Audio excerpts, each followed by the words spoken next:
इन दिनों सबसे ज़्यादा डिमांड पे कोई बिजनेस होगा तो वो है फार्मास्यूटिकल इंडस्ट्री में वैक्सीन मैन्युफैक्चरिंग का। क्योंकि कोविड-19 के वैक्सीन जब आप बात करते हैं तब लिमिटेड कंपनी से उसको इन्वेंट कर रही है। ऐसा क्यों है? क्यों ऐसा नहीं है कि हर एक कंपनी वैक्सीन लॉन्च कर सकती है? क्योंकि इसमें बहुत सारे कॉम्प्लिकेशन है, एज यू नो ऑलरेडी। तो यहाँ पे मैं आपको बताऊंगा कि हम वैक्सीन मैन्युफैक्चरिंग कैसे करते हैं, क्या चैलेंजेस है उसमें। क्योंकि मैं जब कोई बिजनेस के बारे में बताता हूँ तो मैं सबसे पहले यही विश्वास रखता हूँ कि आपको वो बिजनेस के बारे में समझ सके, मतलब आप एक बेसिक चीज़ें उस बिजनेस की समझ सके और उसके चैलेंजेस को समझे और उसके बाद आप स्टार्ट कर ले बिजनेस। कोई बिजनेस स्टार्ट करना है तो उसके चैलेंजेस, उनकी तैयारी कितनी है, ये बहुत इंपॉर्टेंट है। आप अपना माइंडसेट उसके लिए पहले प्रिपेयर करें और उसके बाद वो बिजनेस स्टार्ट करें, यही मेरा मानना है। तो आज इस वीडियो में वैक्सीन मैन्युफैक्चरिंग बिजनेस के बारे में हम रिव्यू करेंगे। यहाँ पे मैं आपको बताऊंगा वैक्सीन मैन्युफैक्चरिंग बिजनेस के स्टेजेस, कैसे बनते हैं वैक्सीन के, मतलब मैन्युफैक्चरिंग कैसे होता है, इसके वेरियस स्टेजेस। उसके बाद वैक्सीन डेवलपमेंट फेजेस क्या होती है, उसके बाद उसकी चैलेंजेस, क्या चैलेंजेस है इस बिजनेस में, और वैक्सीन की कॉस्ट कैसे हम मतलब ये डिसाइड करते हैं। तो ये सारी चीज़ों के बारे में हम आज इस वीडियो में डिस्कस करेंगे। नमस्ते दोस्तों, मैं आपका दोस्त अमित, आप सबका मेरे YouTube channel things by Amit में हार्दिक स्वागत। वैक्सीन की डेफिनेशन क्या है? Vaccine are the biological product that prevent and control occurrence of various infections. Like pandemic में जितने इन्फेक्शन है वो कौन कौन से ऑर्गेनिज्म से फाइट करता है, वो bacteria, virus, fungi, parasite, even in cancer cells, autoimmune cells रहते, इनके अगेंस्ट काम करता है और हमारे बॉडी में इसके अगेंस्ट इम्यूनिटी बिल्डअप करता है। तो इसके लिए वैक्सीन प्रिपरेशन में एक अलग अलग फेजेस है, ये कंप्लीटली डिफरेंट है टैबलेट या कैप्सूल मैन्युफैक्चरिंग से। तो इसके लिए इसको समझना बहुत इंपॉर्टेंट है कि एक्चुअली ये कैसे बनते हैं, क्या इसकी प्रोसीजर है, क्या क्या स्टेजेस यहाँ पे रहते हैं। पहले बात करेंगे अब stages in vaccine manufacturing procedures में। तो उसमें लगभग 4 स्टेजेस में आपको बताऊंगा। उसमें पहले स्टेज है प्रोपेगेशन। अब प्रोपेगेशन में आपको इम्यून रिस्पॉन्स की स्टडी रहती है, मतलब ह्यूमन बॉडीज की स्टडी और उस ऑर्गेनिजम्स की स्टडी। यहाँ पे इम्यून रिस्पॉन्स कैसे डेवलप होगा, कौन सी चीज़ों पे काम करना होगा, इसका डीप स्टडी ये प्रोपेगेशन स्टेज में रहता है। नेक्स्ट स्टेज है कि आइसोलेट एंटीजन, मतलब एंटीजन ही काम करता है इस इम्यून रिस्पॉन्स जनरेट करने में। तो सबसे इंपॉर्टेंट रोल एंटीजन का रहता है। जैसे हम टैबलेट मैन्युफैक्चरिंग में एपीआईज रहते हैं, ऐसे ही यहाँ पे वैक्सीन में एंटीजन रहते हैं। तो एंटीजन में आपको सेपरेट एंटीजन को सेल से सेपरेट करना है और उसको आइसोलेट या कल्चर करना है। इस स्टेज को बोलते हैं आइसोलेट एंटीजन। तो ये सेकंड स्टेज हो गया। नेक्स्ट स्टेज ये है कि आपको प्यूरिफिकेशन करना है, मतलब अब एंटीजन तो आपने डिफरेंशिएट कर दिया, तो उसका प्यूरिफिकेशन अंडर वेरियस टेम्परेचर ये कैसे मेंटेन रहता है, उसकी हाई इफिशिएंसी कौन सी स्टेज पे होगी, प्यूरिफिकेशन उसका इफेक्टिवली कैसे होगा, इस चीज पे काम रहता है इस स्टेज में। तो इसी स्टेज को बोलते हैं प्यूरिफिकेशन। उसके बाद नेक्स्ट स्टेप है फॉर्मुलेशन। अब फॉर्मुलेशन में एडजुवेंट्स ऐड करने एंटीजेंस में फॉर सेफ्टी, मतलब ये सेफ्टी पर काम करता है, लास्ट स्टेप है। क्योंकि हमारा मिशन यही है फार्मास्यूटिकल इंडस्ट्री का कि कोई भी मेडिसिन सेफ्टी एफिकेसी के साथ ही बनाई जाए। ये हो गया वैक्सीन मैन्युफैक्चरिंग के बारे में मैंने बताया। कि अब बात करते हैं वैक्सीन डेवलपमेंट स्टेजेस कौन कौन से रहते हैं। उसमें 2 तरह के स्टेजेस रहते हैं, एक तो प्री क्लिनिकल डेवलपमेंट और उसके बाद क्लिनिकल डेवलपमेंट, ये 2 स्टेजेस रहते हैं। अब प्री क्लिनिकल डेवलपमेंट में पहला आता है कि discovery of relevant antigen. Antigen को फाइंड आउट करना ये एक चैलेंज का काम रहता है, क्योंकि उस पे ही डिपेंड रहता है सभी ऑपरेशन।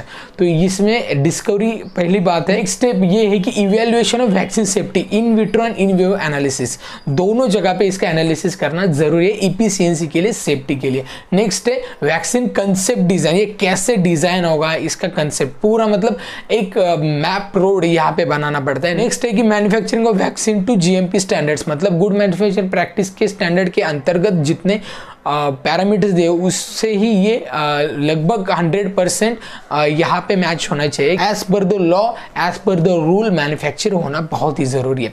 तो ये हो गया प्री क्लिनिकल में। अब क्लिनिकल डेवलपमेंट में क्या रहते हैं, उसमें 4 स्टेजेस रहते हैं। फर्स्ट स्टेज है सेफ्टी इम्यून रिस्पॉन्स, ये चेक करते हैं। जैसे आपको पता है कि क्लिनिकल ट्रायल्स में 4 नंबर ऑफ फेजेस होते हैं, जहाँ पे नंबर ऑफ वॉलंटियर चेंज होते हैं, तो उसके अलग अलग गोल्स रहते हैं हर एक स्टेज के, और नंबर ऑफ वॉलंटियर्स भी बढ़ते जाते हैं। तो वैसे ही फर्स्ट स्टेज में आपको इम्यून रिस्पॉन्स चेक होता है, सेकंड स्टेज में इफिशिएंसी, वैक्सीन की सेफ्टी, वैक्सीन के साइड इफेक्ट क्या है, ये चेक होता है। थर्ड स्टेज ये है कि वैक्सीन की efficiency under normal disease condition में क्या रहती है वो चेक करना है। और लास्ट में पोस्ट मार्केटिंग सर्विलेंस, मतलब अगर वैक्सीन मार्केट में आने के बाद उसमें साइड इफेक्ट पाए जाते हैं तो वहाँ पे काम करते हैं पोस्ट मार्केटिंग सर्विलेंस डिपार्टमेंट। तो ये होगा वैक्सीन के अलग अलग डेवलपमेंट फेजेस। अब बात करेंगे उसके चैलेंजेस के। वैक्सीन अगर बनाना सभी क्यों नहीं बनाते, उसमें बहुत सारे चैलेंजेस हैं। उसमें पहला चैलेंज है कॉस्ट। अब कॉस्ट मतलब ये कॉस्ट इफिशिएंट होना चाहिए, क्योंकि जब वैक्सीन जब लॉन्च होता है तब सभी लोगों के लिए कभी कभी फ्री में, गवर्नमेंट तो फ्री में ही देती है, और बहुत बार उसकी फी अगर कॉस्टिंग होती है तो बहुत ही कम, बेयर मिनिमम जो बोलते हैं, तो उसकी कॉस्टिंग यहाँ पे कम से कम रखनी पड़ती है। तो ये एक चैलेंजिंग पार्ट है। Just like tablets manufacturing, capsule या कोई पेटेंट वगैरह होगा तो इसमें ज़्यादा रख सकते हैं, लेकिन वैक्सीन में ऐसा नहीं रहता, क्योंकि ये लाइफ सेविंग है। इसके लिए इसकी कॉस्टिंग बहुत ही कम रखना जरूरी है as per the rule. Next challenge है ये आइडेंटिफाई अप्रोप्रिएट एंटीजन।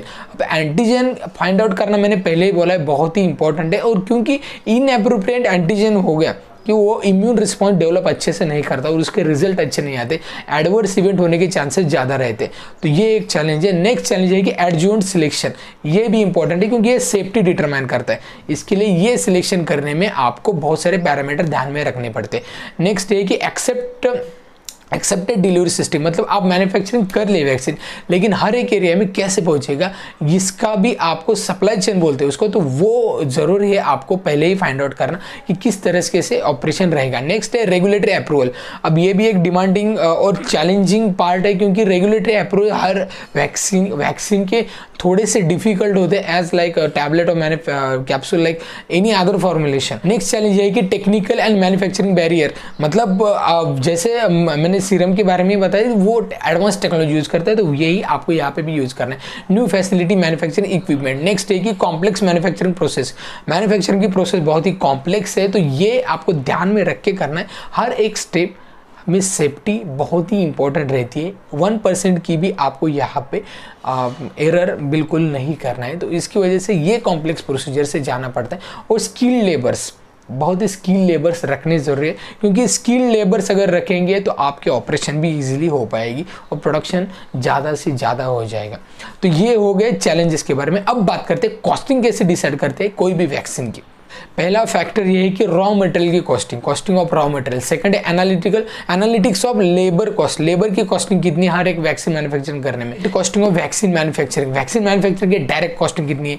उसके बाद डॉक्यूमेंटेशन प्रोसीजर जो रहती है उसके डॉक्यूमेंटेशन की कितने कॉस्टिंग रहता है, ये आपको डिटरमाइन करना पड़ता है, उसके अकॉर्डिंगली इसके MRPs रहते हैं। या फिर नेक्स्ट पॉइंट ये है कि creation and management of quality system, आपको क्वालिटी एक मेंटेन करनी है तो उसके लिए भी आपको फंडिंग लगेगी, तो ये चीज़ें भी कैलकुलेट होती है।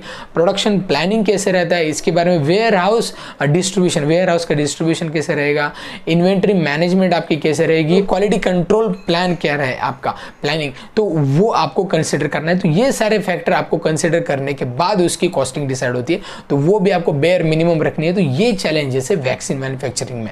तो मैं समझ लेता हूँ इस वीडियो में मैंने पूरी डिटेल्स में आपको समझाया कि वैक्सीन मैन्युफैक्चरिंग आपको कैसे करनी है, उसकी चैलेंजेस क्या है और कॉस्टिंग कैसे डिसाइड होती है। तो ये रियली आपको डेफिनेटली हेल्प करेगा। आपको अगर प्लान है आपका वैक्सीन मैन्युफैक्चरिंग में जाने का, आप सोच रहे हैं उसका स्टडी कर रहे हैं, तो इसके लिए ये वीडियो बहुत ही मदद करेगा आपको।